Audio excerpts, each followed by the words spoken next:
warahmatullahi wabarakatuh. Perkenalkan, nama saya Nanda Sri Wahyuni, Fakultas Pertanian Program Studi Kehutanan Universitas Islam Makassar. Saya akan menjelaskan salah satu fungsi dari pohon, yaitu sebagai rotan.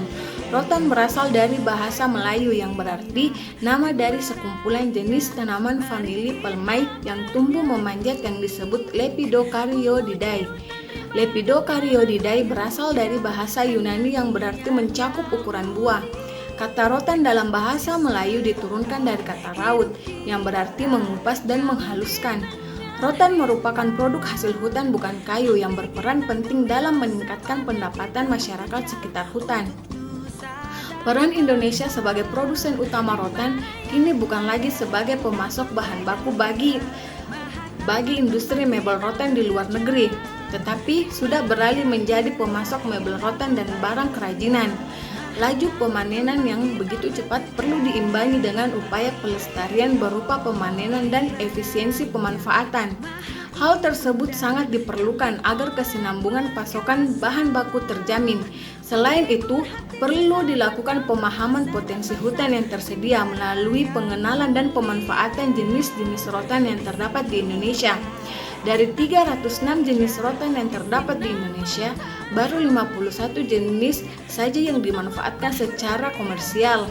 Proses pengolahan rotan yang dilakukan di industri rotan pada umumnya sudah baku, yaitu penggorengan, penggosokan, dan pencucian, pengeringan, pengasapan, dan pengawetan.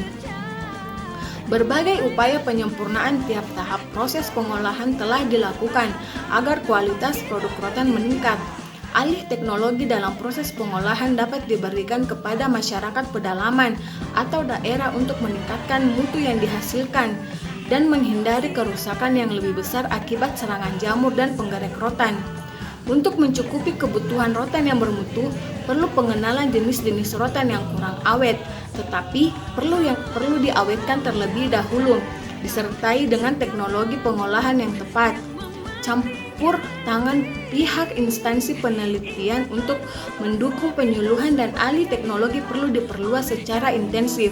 Kedepannya, segala bentuk kekurangan yang ada pada bahan alami rotan kiranya dapat ditanggulangi dengan kemajuan teknologi pengetahuan yang ada, sehingga rotan sintetis tidak hanya sebagai bahan material pengganti terhadap kekurangan dari bahan rotan alami, tetapi dapat menjadi material pelengkap dan pendukung yang bersama-sama dapat menjual dan membawa nilai yang lebih baik lagi terhadap potensi pengrajin dan manfaat langsung yang paling berarti dari produk yang dihasilkan tumbuhan rotan adalah berasal dari batangnya, baik dari batang yang sudah tua maupun bagian batang yang masih muda berupa umbutnya.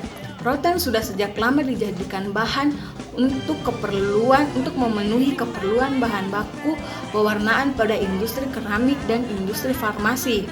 Setiap bagian dari batang rotan mempunyai kegunaan yang beragam, tergantung dari jenis hasil olahannya, antara lain rotan bulat atau ketam atau amplas atau biasa disebut dengan polished. Kegunaannya adalah kerangka dalam pembuatan kursi, meja, tangkai payung, tangkai sapu, dan lainnya. Pemanfaatannya sendiri tergantung dari bentuk batang, diameter batang, warna, kilap, keawetan, kelurusan, dan panjang ruasnya. Kulit rotan atau pli digunakan untuk berbagai jenis anyaman seperti lampi, tikar, tas, keranjang, dan sebagai bahan pengikat. Pemanfaatannya didasari pada dasar warna, elastis atau kekuatan, dan kelurusan bukunya, hati rotan. Pemanfaatannya untuk berbagai bahan pembuatan perabotan keranjang dan tali pengikat.